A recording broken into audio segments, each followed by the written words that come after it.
welcome to your 4:30 Salford Now programme. I'm Ruby Sturgis. And I'm Jack Holmes. Here's what's coming up on today's show. Salford Mayor Paul Dennett is urging footballers to buy an £8 million Salford painting. The capturing of that mundane, that grittiness, that realism within working class communities is so important for our culture, for our heritage, but also for our politics as well. The cost of living is affecting everyone, including small business owners like the vendors at Eccles Market.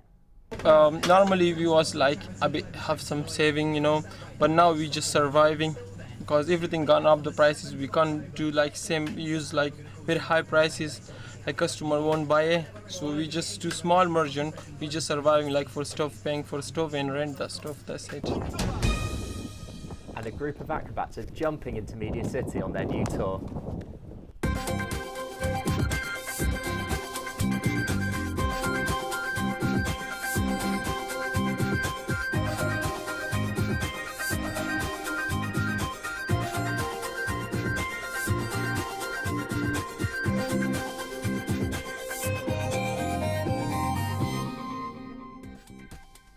Across the country, many homes are growing more and more concerned about not being able to afford bills this winter. But what if you're paying for a heater that doesn't work? That's the situation for dozens of students at Salford Student Accommodation. Nicole Tompkins has more on the issue. With nights drawing in and temperatures dropping, all you want to do at the end of a long day is unwind in the warmth of your own home, right?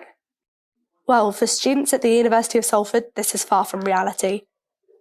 Allegedly, over 50 rooms in John Lester and Eddie Coleman courts have broken heaters that cannot be fixed. Milan Sales is a second-year software engineering student who has already lived in the university's affiliated accommodation for over a year.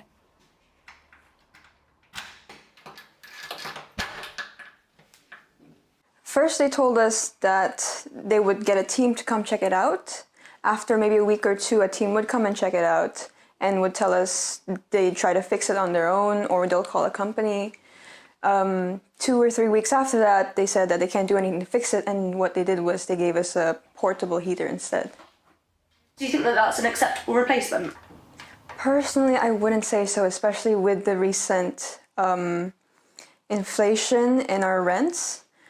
We're paying £20 extra more, and we don't get proper heating in our rooms. Instead, we get a smaller heater that doesn't even work as well. I don't think it's worth it, honestly. Our kitchen heater is also not working. It's been like that since before I arrived, actually, according to my very first roommate that lived here. I'm worried, especially as an international student, that I'm probably not going to be able to survive this type of weather on my own. Another concern Milan told me about the space heaters was the fact in the rooms the plugs are only situated in the corner, meaning students will use extension leads so they can power appliances closer to their beds. When you add a space heater into this equation, Milan is concerned they might overheat or trip the electricity.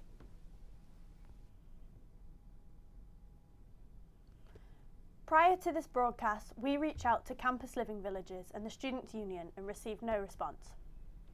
Today is the Jewish festival of Yom Kippur. It occurs annually on the 10th of Tishri, which is the 7th month of the Hebrew calendar. Our reporter Faye Seeger spoke to Rabbi Benji Rickman about this important day. Yom Kippur is the holiest day in the Jewish calendar. It's probably the day with the most potential. In English, the Day of Atonement, the Day of Forgiveness, a day when a Jew has the opportunity to make amends, to make good their relationship with God, but also to make good with their relationship with their fellow human being, their friends, their neighbors, their loved ones, their family members.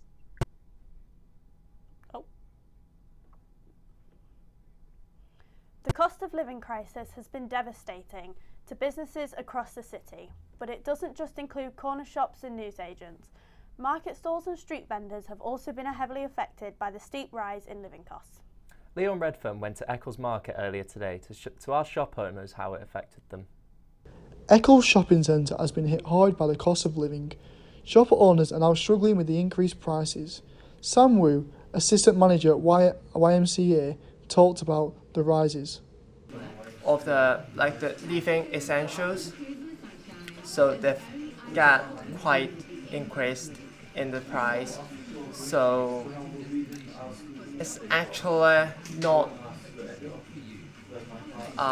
something coming with the wages. So it's a decreasing in the balance between the incomes and the expense. I'm not sure about other retails, but we are a charity shop here, so people actually have more customer coming in for a better price.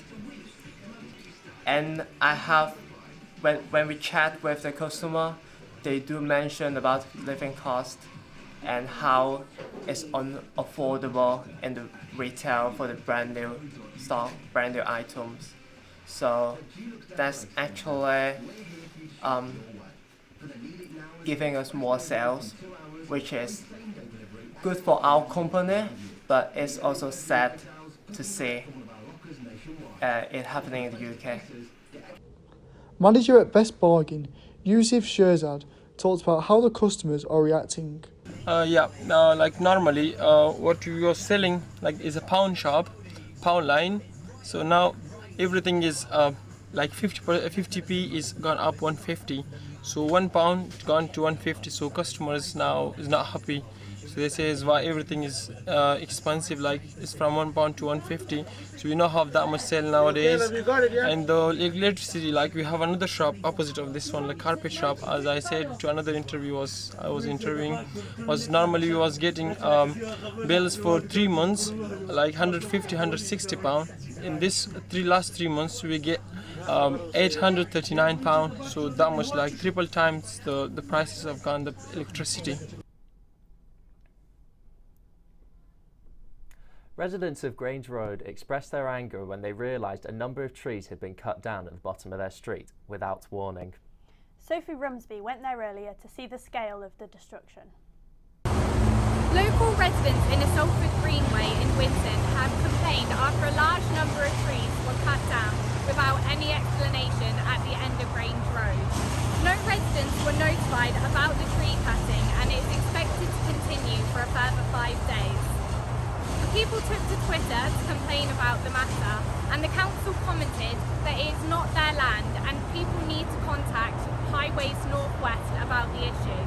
This greenway is commonly used by dog walkers in the local area, and people would like an explanation as to why this disruption is taking place, because it's what used to be a peaceful walk that was sheltered by a large barrier of trees to protect people from the noise of the motorway. Now, Jack, do you have any hidden talents, any specific secret gymnastic skills? Wrong person you're asking, Ruby. But I wish I did. But if you give me about 5 minutes or something, I could maybe touch my toes and probably do a roly-poly best, but not much, to be honest. Well, fair enough. To be honest, neither can I. But I do enjoy watching people flip around and perform. The Black Blues Brothers are a group of Kenyan acrobats originally from a small village in Mombasa. This morning, they gave us a taste of the performance they're doing for their UK tour, which finishes at the end of October. We sent Adam Guzman out to see what it was all about. Hello, we are the Black Blues Brothers. We will be at the lorry at the end of October. Forget the leotards and the lycra. The Black Blues Brothers are doing it in style. The 5 friends are making their debut tour in the UK following international sellouts, which explains how they have turned from friends to brothers. For now we have more than 11 years or 12 years together. How we are coming from the same village, because we used to do these stuffs a long time ago when we were kids at the beach, because we are coming from the coast of Kenya, Mombasa, Malindi. So there's a small village there, very close to the beach. We met each other, and we were coming from the same village, and we used to go to school together since we was very young. Playing with fire and performing dangerous balancing acts can be a terrifying thought, but nothing scares Bilal and his boys. About 6 years, we used to train it every day for the couple of 2 months, I think. Because you have to build trust before to do anything, because if someone don't trust you, you can't do anything. But you have to build the trust and love inside. That's why we do this, because it's risky, you know. So your trust is very important. The stage production is a tribute to the 1984 cult movie The Cotton Club, as well as performing to hit classic music from the Blues Brothers. The Black Blues Brothers will return to Salford for their final act of their UK tour, coming back to the Lowry at the end of this month. Keep the blues alive! That's all we have time for this week. Remember to check out our social media at Salford Now and our website, salfordnow.co.uk. Goodbye. Goodbye.